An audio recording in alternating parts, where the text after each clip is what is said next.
John Constantine, a Hellblazer podcast.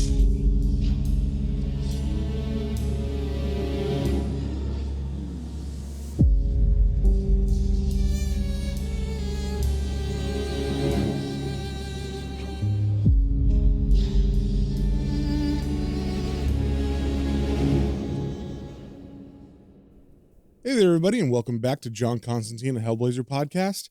Today we are reading Hellblazer number 146, and with this issue we're starting the Brian Azzarello run of Hellblazer, which, if you didn't know, Brian Azzarello is American, so this is kind of a big deal, I guess, because he is the first American to write Hellblazer, at least in this series. I don't know if he appeared in any other DC books at this time, but during his own run, Brian Azzarello is the first American to write him. And as such, you can imagine there's, some contention about his run. People like it, people don't. But one thing I'll say is that it is very different from everything that's come before and everything I've read after. So it's definitely unique and it has its own feel, which could be good or bad depending if you like Brian Azzarello's writing or not. And if you're not sure if you're familiar with him, he's best known for his 2000s Vertigo series 100 Bullets, which is like a down-to-earth, gritty crime comic. But enough about the author. The other thing interesting about this specific arc, these first 6 issues of his run, is that it is illustrated by Richard Corbin. And if you don't know who that is, where have you been? He's awesome. But his artwork is very polarizing. I personally love it. It's some of my favorite art, but it is definitely jarring in this comic. I would say it's by far the most unique and different style that John has been drawn in. So I can definitely see why people don't like it, but I'm a big Richard Corbin fan, so I'm fine with it. And also, I believe this arc that we're about to start today is the first arc of Hellblazer I ever read. I believe in 2006 or something, I picked up the trade for this because I liked Brian Azzarello as a writer, and this was my first introduction to John as a character. Before we start, just a little disclaimer, there is a lot of racial and racist language in Brian Azzarello's run, so I will be replacing those words with the acceptable words for each race.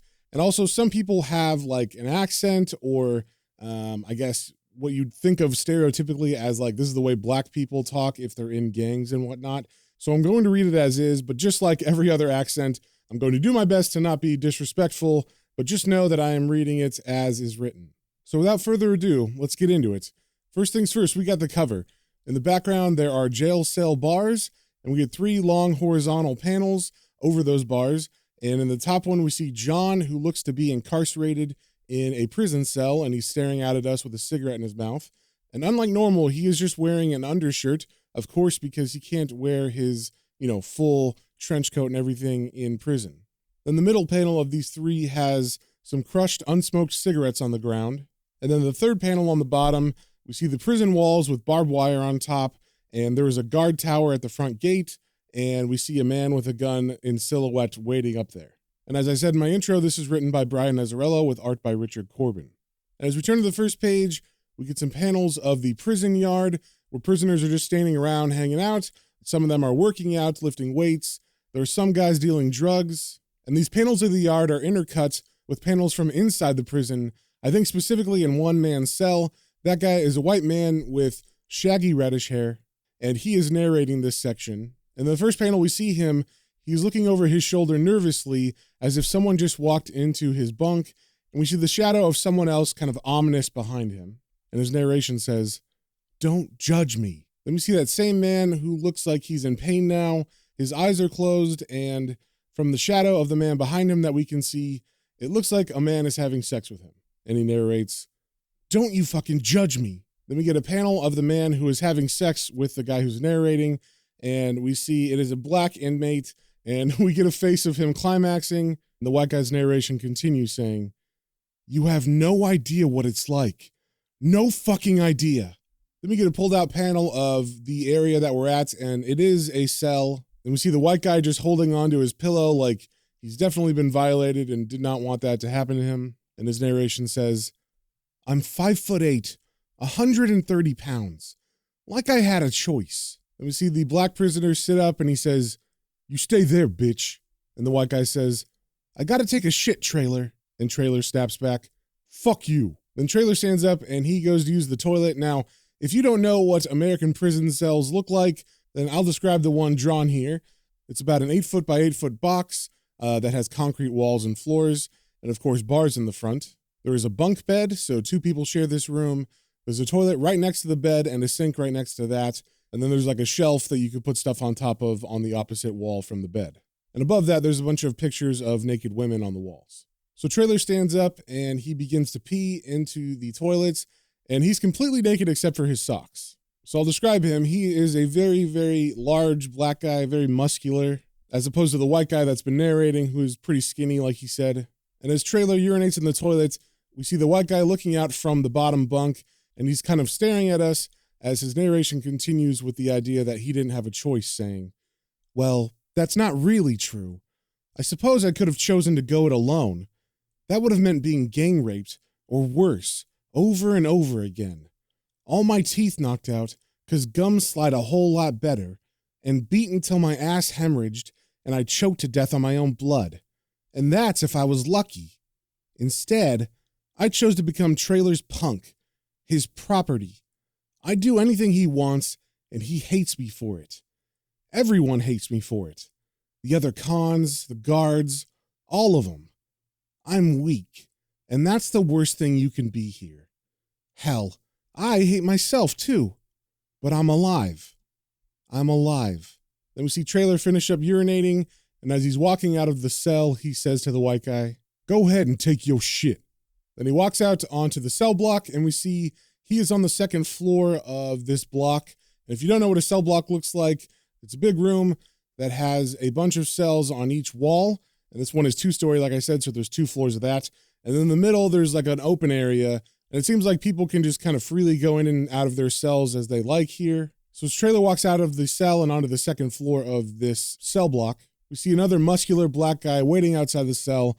And that man seems to be looking down at something pretty intensely. Then we see Trailer walk up to him and say, "What's up, G?" Then they give each other a dap, and the man answers, "Nothing, Holmes.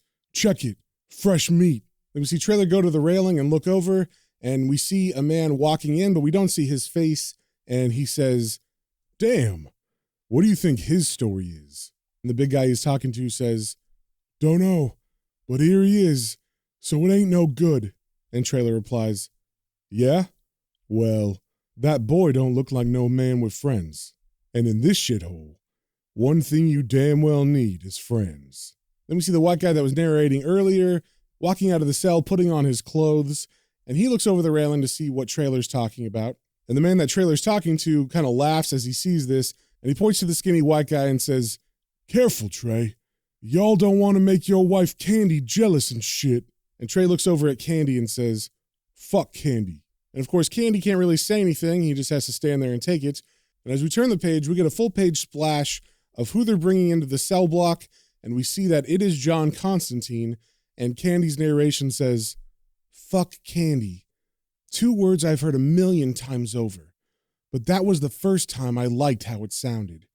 See, Trailer didn't say it this time out of disgust or as something to offer another con. He said it because he was tired of me. Someone else had caught his eye." And we also see on this page that the name of this issue is Hard Time. And I should say, we can't really see John's face in this. His eyes are down. He's kind of looking forward at the guard in front of him. And he's wearing a denim blue prison uniform, both pants and shirt. And it's a long sleeve shirt. And he's holding another set of those. And of course, as he's walking, everybody else in the cell block is looking at him. Then we turn the page and we get John already in his cell. And he's like situating himself, putting his clothes away in the little shelf unit. And as he puts his toothpaste and brush on the sink, he looks at himself in the small mirror, almost like he hasn't seen himself for a while. Like they gave him a haircut and stuff and he doesn't know what he looks like. And as he examines himself, he says, "Fucking Christ. What'd you step in this time, John?" Then we see the shadow of someone cast in his doorway, and that person says, "You don't never get used to it." And John turns and looks at the man and asks, "What's that then?" And as we turn the page, we see that it is Trailer talking to him, and Trailer now has clothes on. And as he leans at the entrance of the cell, he answers John saying, "This place, man. Every day you pull out of bed, it's the same fucking nightmare." And then he pulls out a pack of cigarettes, and he holds it up to John and asks, "Smoke?" And John takes his cigarette and puts it in his mouth, and Trailer pulls out a match and lights it, and John says, "Cheers. So, you the welcoming committee?" And Trailer answers, "Yeah, that's cool. That's me. I'm Trailer." And as Trailer lights his own cigarette, John says, "John Constantine." And Trailer says, "Yo, man, I like that. The way you talk. Where are you from?" And John stares at him for a second, pausing, and then he answers, "A different nightmare."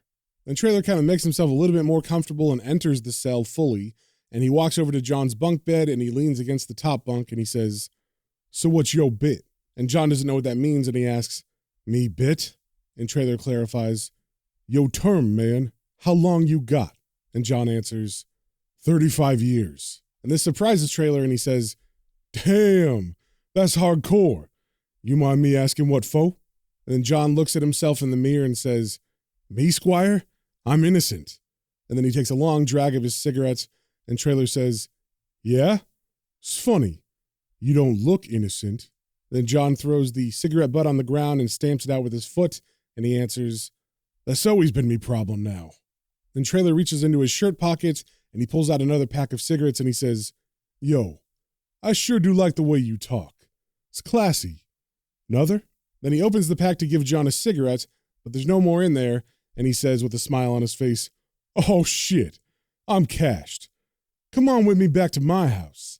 I'll hook you up with a deck. Give you the $5 tour around the way." So John agrees, and he follows Trailer out of the cell, out to the second floor of the cell block. And as they both walk with John trailing behind Trey, Trey says, "First thing you got to know, if you ain't connected, you gotta latch onto someone who is. The only peeps who survive are the ones who got someone's watching their back." Then John asks, "You watching mine then?" And Trailer answers with a big smile on his face, "Uh-huh." And as they stare down at all the people below in the open area, Trailer continues explaining to John, saying, "Like the real world out there, there's gangs. In here, though, that's all there is. Ain't no one no shit. You got a disagreement with a fella, you got a disagreement with his whole crew. Right now, you a fish. No motherfucker's got any respect for you.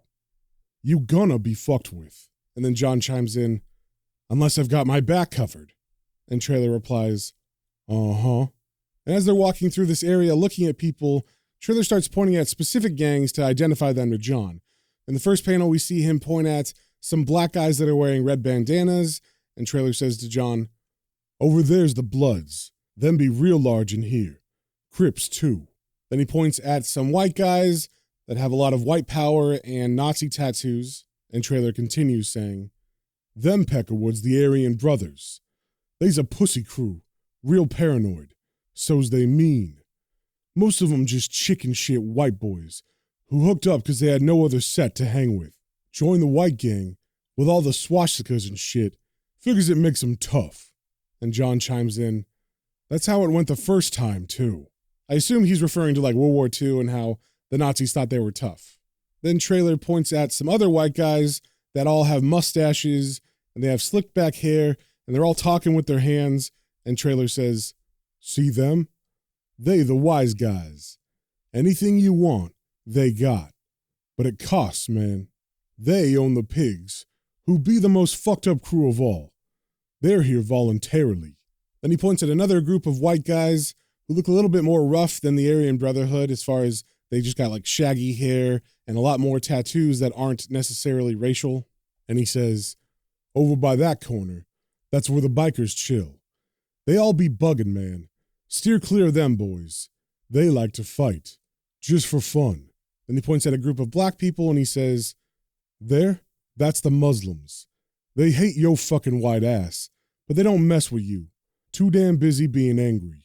Asalama bullshit." And coming around the corner to where Trey's cell is, we're getting the last of these groups finally, and he points out some brown people and he says, "Fucking Latinos keep to themselves, but they's hard. Always got's the best chronic if you smoke. You piss off one of them, you dead."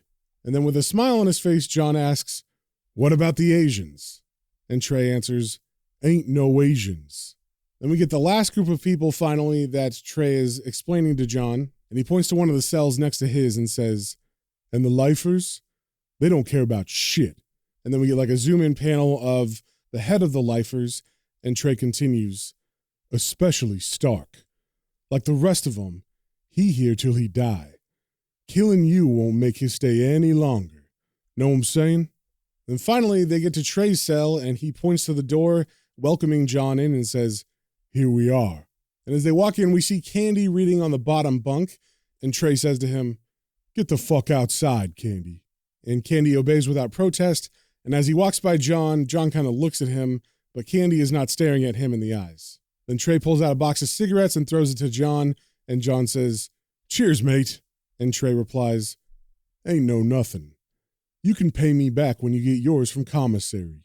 And as John looks at this cigarette pack, he jokingly says, "What, no silk cuts?" Which, if you didn't know, is John's brand of cigarette. And that's a British brand, so Trey asks, "Say what?" And John says, "It's me brand, sorry. Bit of a language problem, eh?" Then Trey replies, "Nah, I understand you, Connie." And as he gives John this nickname, it is very clear that Trey thinks he has a one-up on John. In fact, if you have been paying attention, John has kind of been acting very naive to all of this prison stuff. And Trey thinks that he's gotten something over on John. And as he called John Connie, he's got a big evil smile on his face because he thinks John is just some kind of fresh fish that he's going to take advantage of. So we turn the page and we cut to John later in the day, and he's kind of hanging out by himself on the second level, and he's smoking a cigarette, and he walks up to Candy, who's also looking over the railing, and he says, "So then, whose face do you think he imagines when his dick is up your arse?" But Candy doesn't answer, he doesn't say anything, he just side-eyes John, and then John just walks away. Then we hear Trey yell from inside the cell, "Hey Candy, get in here!" And as Candy turns around to go into the cell, he's got a very sad look on his face, like he definitely doesn't want to go in there, and his narration says, "Just like that, I let him walk away. I could have stopped him, told him how to give the squares back now. I could have saved him from the shitstorm I knew was coming his way. But I didn't. Was that wrong of me? Not by your standards. See, I know what you're thinking. You folks in the real world believe that whatever humiliation and suffering a man has to endure in prison, well, he has it coming. Fuck you. I know different. And fuck me for thinking like you." Then we turn the page and we cut to lunchtime, and we see John in line getting his tray of food. And then he's walking around trying to figure out where to sit, and he happens to walk by Trey, and Trey looks at him and says, "Yo, Connie, sit down, man." So John sits at his table, and Trey smiles at him and asks, "How you doing? You holding up?" And John answers, "All right, I guess. And you?" And Trey replies, "I'm cool. Little light, though. Know what I'm saying?" And John smiles back at him and says, "No, I don't fancy I do." And then Trey turns to the rest of the guys at the table, all of whom are big, muscly black guys just like him, except, of course, Candy, who's sitting next to Trey. And Trey picks up his spoon and points at John, and he says, "Y'all see? You hear that? Way he talks and shit. Something else." And then he turns to John, still pointing the spoon at him, and says, "So, you got my smokes?" And John asks, "What's that?" And Trey says, "You gots to pay me back. Now. You fucking owe me 2 packs. And John says, "You only gave me 1. And Trey, who by now has wiped the smile off his face and is looking at John very sternly, says, "So fucking what? Yo debt is double. It's how it goes in here. Understand?" And John looks at him, casually sipping his drink, and says, "I'm learning." But this just pisses Trey off, so Trey stands up and gets in his face, and he yells, "Yeah, motherfucker? Well, learn this. You give me them squares now, or it's double again. Then double again. Then double again. Till you be in over your motherfucking head." And to this, John is leaning backwards like he was startled, but he looks Trey right in the eyes and says, "How dreadful." And then Trey sits back down across the table from John and says, "Yeah, it is. Look, Connie, I like you, but I can't let you take no vantage of me. You don't got my squares. You gotta give me something."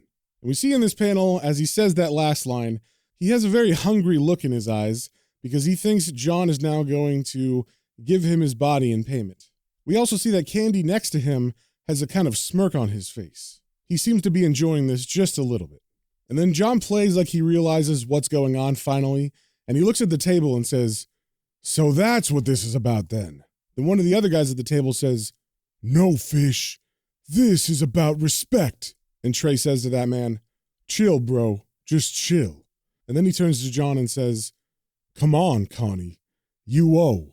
We got to work this out. And then John says, all right, I'll play. What do I have that you want? And very sure of himself, Trey leans back and puts his hands behind his head, and he says, nothing, man. You ain't got shit. But Connie, you gotta pay, or I look bad. So how about this? We go up to my house. You break me off a piece of ass. And then, as if mocking him, John leans back in the same way with his hands behind his head, and he says, I think not. And Trey replies, that's cool. You ain't no sissy? You can just jack me off then. How about it?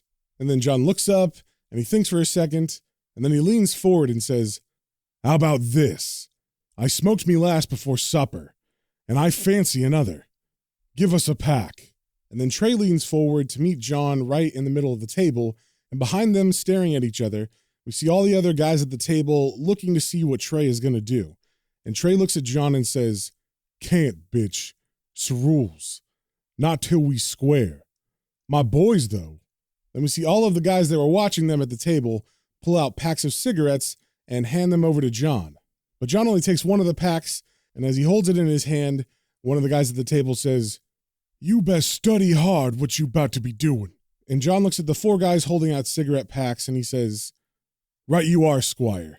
Just one from each of you lads. Wouldn't want to get in over my heads now, would we? So John takes all the packs, and he takes one cigarette from each of them, and he's smiling at them as he does this. Then we turn the page, and we cut to later that night when lights are out and everybody's sleeping, and we see John in his bunk, and he rolls over, and we see on the stand where his shoes and stuff are, he has the 4 cigarettes placed in a row, and he pulls one of them out, and he puts it in his lips, and then he pulls it back out, and he says, no. And then he puts it back in line with the others. Then we turn the page, and we cut to the showers the next morning, and we get some narration by Candy saying, I see guys make the wrong decision every goddamn day. Bad decision making. Every one of us in here is guilty of that, at least. Too many before running a red, pigtails and cotton panties, dealing to some narc, an angry backhand across the face when the bitch just won't shut the fuck up, murder. All that shit really boils down to is bad decisions. Mine stopped when I recognized that trailer was the best chance I had of surviving this place. After that, no decisions at all. Just him. So now he's decided I'm not worth keeping. That's how men are. And the Englishman? Well, he'll find out soon enough that he desperately needs trailer. Poor fucking sorry-ass bastard. And under all this narration, we see people taking showers and they're soaping up and stuff is one of the guys that was at the table that John borrowed a cigarette from. And we see John is in the shower as well, and this man is looking at John very intently. And then the black guy turns around towards the door, and there's a guard there, and he looks at the guard and gives him a nod, and the guard gives him a smile and a wink, and he walks away. And all of the other men in the shower see this, and they get scared, and they walk away. And the only 2 people in the shower now are John and this man he owes a cigarette to. But John doesn't seem to notice any of this either. He's just soaping up very casually, washing his face, like he doesn't have a care in the world. And we see outside the door of the shower, the 3 other men who were at the table that John borrowed cigarettes from walk into the shower and close the door. And as John washes his face, he's got his head under the rain of shower water, and he's smiling with his eyes closed and his back to the men that are now surrounding him. And one of the men unzips his pants, and then we see the bar of soap that John had slip out of his hand and fall to the ground. And John turns around to get it, and then he sees the men standing there, and he asks with an innocent smile on his face, one of you birds want to get that for me? Then we turn the page, and we cut to the outside of the shower, where Candy is waiting outside, I assume to see how bad John got it from those guys. And as Candy waits, his narration says, I've heard it said, it runs up your spine, or settles in the pit of your stomach. That's not true. Not true at all.